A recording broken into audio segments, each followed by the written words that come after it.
Good morning, everybody. My name is Barry Schwartz, and this is the Search Buzz video recap. Today is Friday, April 15th. Tax day, kinda. Really, filing is on Monday in the US. There's a lot to discuss. Google's had a potential Google update on April 13th and 14th. Discuss this a little bit later. Google confirmed the product reviews update for March 2022 is completely done rolling out. Google Search has rolled out new labels and icons. And Google Ad Manager has a new account manager dashboard and a bunch more things. So definitely stay tuned. And I wanted to wish everybody here a happy Easter and a happy Passover and a successful tax day. All right, let's get to the search news.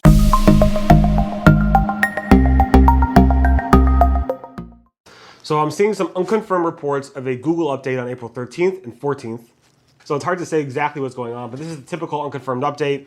We saw huge fluctuations or significant fluctuations starting on the 13th, going into the 14th, and it seems to have died down this morning. This happened right after the Google Products Reviews update was finished. There's definitely a lot of chatter, and you can see from these charts, the charts, most of them all spiked significantly. The product reviews is now fully finished. Alan Kent from Google confirmed it finished on April 11th. So it started on March 23rd and lasted until April 11th, which is a 19-day rollout, so a little bit under 3 weeks. And we saw significant spikes around this update on March 31st and April 5th. It was a kind of a slow rollout, and it seemed to be somewhat big, but not as big as the previous December version of it. Google's Alan Kent also said when it comes to the Google Product Reviews update, just writing on the blog post or the review story content that you tested something is not going to be enough to convince Google that this is actually being tested and that is an actual excellent review. Also, Alan Kent said that not all product comparison content is a product review by default. It really depends on a lot of factors. The machine learning figures out which algorithms apply to which case, so just keep that in mind. Google's John Mueller said there is no technical method to figure out or how to gain a feature snippet in the search results. So trying to go ahead and say, sell to your customer, I'm going to go ahead and rank you for feature snippets is kind of a hard goal. John Mueller said, given that there's no technical method for achieving that, meaning getting feature snippets, this seems somewhat futile as a primary goal. I recommend focusing on other things which are more related to what's really useful for the site and businesses. This goes around also around rankings. You can't really technically guarantee rankings and so forth. So that's just interesting for him to say, but he was specifically talking about feature snippets. Google's John Mueller once again disavowed the concept of negative SEO. Now, he did this in Reddit by just saying, basically the question was asked to him, Google realizes this stuff and normally disavows them when it comes to negative SEO. And then the guy asked, like, how, is anybody actually at Google actually saying this? And John Mueller responded on that Reddit thread saying, yeah, it's true. And Google's John Mueller said this numerous times. Googlers, Matt Cutts and so forth also said this numerous times over the past decade plus. At the same time, when it comes to like people thinking, what is negative SEO? Is it just a bunch of bad links pointing to a website, or is it actually hacking the website and doing stuff to the website? I don't think Google defines negative SEO as hacking a website. I think Google defines negative SEO as external things pointing to that website that when the website doesn't control. Again, if you consider negative SEO like hacking, of course, if somebody hacks your website, that can cause major damage, and that's not necessarily negative SEO, it's more about hacking, which causes a negative SEO reaction. So that's, I think, the controversy around negative SEO, although there are SEOs that think that pointing a lot of negative, poorly designed, really bad links to a website could actually impact it. Google says no, but SEOs and Google don't always agree. So Google has updated its automatically generated content guidelines, the Webmaster Guidelines specifically, the front page of the Webmaster Guidelines, to basically say from basically highlighting and hyperlinking the automated generated content to saying automated generated content that intends to manipulate search rankings. Now, the actual landing page document that talks about automatically generated content has always said about intending to manipulate search rankings. So Google says basically you can use automated generated content. It's not against their guidelines, but it's only against their guidelines when it's intended to actually manipulate the search results. Of course, Google's John Mueller just recently said that automatically generated content and AI content and all that machine learning content is not good enough in terms of quality. So it probably won't rank so well, but it all depends on, I guess, the type of machine learning and AI that you're using. John Mueller said this morning, yesterday actually, that Google Discover traffic is not going to be impacted by changing your main navigation. Some person asked, I had 5 links in my navigation approximately, and then I added another 100 or so links in my navigation, and all of a sudden, my Google Discover traffic dropped off completely. And John Mueller said, there is no relation to that. It's a coincidence. It's not because you added links to your navigation.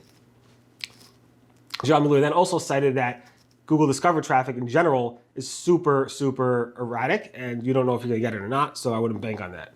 Google's officially launching or rolling out the highly cited label in the Google Top Stories carousel, or Google Top Stories section. This was announced a couple weeks ago, and now Google actually started to roll it out. Google also is rolling out the Trusted Store badge, which they also kind of announced a week or so ago. So now you can actually see that in the actual search results and the shopping search results. Google Search has launched a new product comparison feature where you can actually quickly add additional products very quickly to the product comparison feature. It used to be just comparing 2 products. Now you can keep on pulling in new products by either browsing or searching for those products. This is found by Glenn Gabe. Google is testing a people also ask play listen to button, which is pretty cool. Here's some screenshots of that. Google local search is showing browse by products and browse by stores. So this is another way of kind of like bringing in more search features directly into Google local search around product integration and store integration, which is pretty cool for the local small mom and pop shops. Google Maps is testing a feature to overlay the local listing box directly over the map instead of showing like the bottom bar and then on the left-hand side showing the listing. It's going to now, when you click on a specific listing, it will then open up a test. It was basically a test where it opened up an overlay directly on the results. I kind of like this better, so hopefully Google will launch this one. Bing has launched, or is testing to launch, Insights Sub-Snippets, where it has these Bing Insights light bulb, but now instead of it just having the light bulb on the snippet, actually below the snippet, it actually has a whole little paragraph section with a light bulb on it, which is so different from what it was. Bing also has, in the people also ask results, the ability to refine those results using bubbles, which is pretty cool. Microsoft Advertising has started to roll out their seasonality adjustment feature. They announced this earlier in March, I believe, and now is actually fully rolled out. I think fully rolling out right now to advertisers. Google has launched a new way for you to basically see the global campaign summary aggregated across all of your accounts that you manage. So account managers can now see across all their campaigns how well they're doing across all their campaigns in this new dashboard, which is pretty cool.